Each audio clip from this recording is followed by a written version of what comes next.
drive us back to the showroom. If you like, we can have a look at the order form and some colour charts.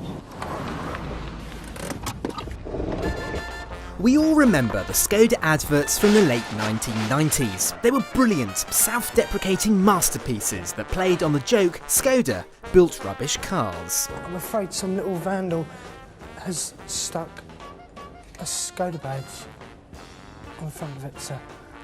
But over the years, SKODA has become a serious player, producing some great cars like the Yeti, Fabia and the new Superb.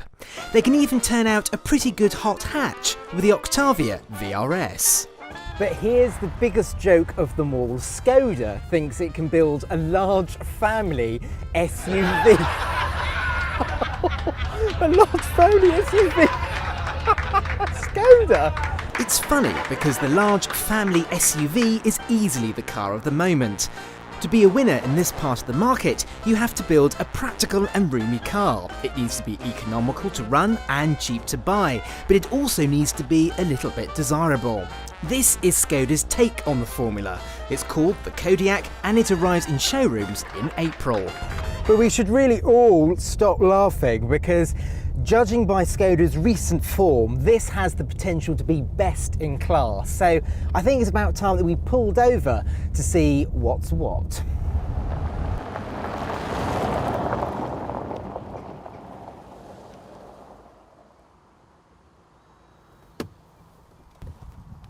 Now, there was a time when SKODA would get all of VW's cast-offs, but nowadays it can cherry-pick the very best bits from the VW group. So SKODA has pinched VW's clever MQB platform, and whilst that platform is used for the tiny little Golf, they've managed to stretch it to build a 7-seat SUV.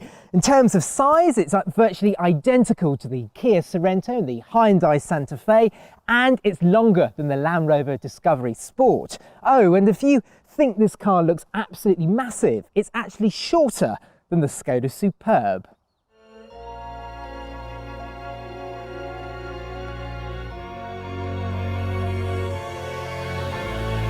Rivals like the Kia Sorento and the Hyundai Santa Fe and the Land Rover Discovery Sport all come with 7 seats, so naturally this SKODA has made space for 7 too, should you want it.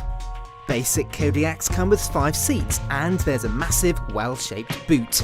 Pay an extra £1,000 and you get 2 seats hidden under the boot floor. With them up, there's hardly any boot room, so you'll have to choose between your friends or your Sainsbury's shopping. But those are just facts and figures. What's it actually like in the back? Well, let's hop into the middle row. And that seat is set up in my driving position. I'm just over 5'10", and look at the amount of knee room I've got. That's really very good. Headroom is very good too, thanks to that square roof line. Carrying a middle passenger, they are going to have to haul themselves over this transmission tunnel, but once they're over here, there's a good amount of headroom as well. Down here we've got some charging ports, which is great for kids on long journeys, and this particular car has got the option extra holder here, so you can fit your iPad there and watch movies and all sorts of things. This middle row is fully adjustable. I can slide it forwards if I'm carrying some people in the back, or if I want to get really comfortable, the backrest is fully adjustable as well. Now, speaking of people in the back, let's see what it's actually like for adults. Slide this forwards. And the whole base slides forwards as well, which is really good. Now, I apologise, this isn't particularly graceful, but bear with. In I go. And yeah, headroom is a bit tight, but I am an adult after all, and for most of the time, children can be sitting back here, so it's actually fine. If I slide this back into its original position, I've actually got a decent amount of knee room as well. This, by no means, is a bad 7-seat SUV. This has to be the nicest interior SKODA has ever made. Up to now, SKODA interiors have been well made, but design-wise they've been as stylish as a pair of elasticated trousers.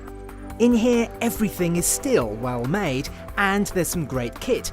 Top models get ambient lighting and wireless phone charging, and mid-level models and upwards get this smart infotainment system. But there's some style in here. SKODA has even added some smart touches like protectors that pop out when you open the doors, special cup holders that allow you to open bottles one-handed, and umbrellas in the doors. So the Kodiak is roomy, it's practical and it's full of kit. But what are the prices? Well, let's see on this laminated spec sheet, and they are... Crikey, this Kodiak starts from 21,495. That's around £800 less than the VW Tiguan. This Kodiak edition, range-topping version, costs £32,695. To get an equivalent Land Rover Discovery Sport, you're going to be looking at spending around £4,000 more. I think it's time that we ditch the spec sheet and took this for a drive. Don't worry, I haven't gone completely mad. £32,695 is an awful lot of money, but by the standards of the class, it's very reasonable. And there's a choice of engines. The range kicks off with a 1.4 petrol and, for now, goes right up to a 2-litre diesel with 187 brake horsepower and 4-wheel drive. I wouldn't bother with the 125 brake horsepower 1.4. I'd go for the 150 turbo 1.4 because it's a much nicer engine, much smoother and a lot punchier. Diesel wise, well, we've got the pick of the engine range here. It's the 148 brake horsepower 2-litre diesel with 4-wheel drive for that all year round grip, and it's a perfectly decent engine. It's punchy enough, there's lots of in-gear acceleration, and one particularly good thing about this Kodiak is how quiet it is on the move. It's so refined. There's very little wind noise and very little tyre roar. To drive, well, it feels very much like any other VW Group product these days. Very similar to the SKODA Superb, the VW Passat, the Seat Ateca and so on. The steering is perfectly well weighted and accurate enough. The controls have a nice positive and accurate feel to them. And this particular car has got the dynamic chassis control, so it's got adaptive dampers. Now, it would be interesting to see how this car rides on standard steel springs, but I don't think it's going to be massively worse than this. This rides really very well indeed, and I think the standard car is going to be absolutely fine. Overall, it's a very quiet, refined and sophisticated driving experience. With its polished driving manners, it's unlikely you'll ever be taking it off-road, and even with its off-road modes on the 4x4 versions, I suspect a Land Rover Discovery Sport will be a little more adept. But you wouldn't want to get the Kodiak dirty, would you? Not when it looks as good as an Audi costing twice as much. I think it looks fantastic. So there we have it then. We'll have to drive this car in right-hand drive and against its nearest rivals, but on this very early UK drive, this easily has the potential to be a new class leader. So, Skoda can build a large family SUV after all then. It seems as though the only joker around here is me for thinking they couldn't do it. Click the video window on the left for a first drive of the SKODA Superb, and on the right for the Land Rover Discovery Sport. Click the play icon for our latest video and on our logo to subscribe.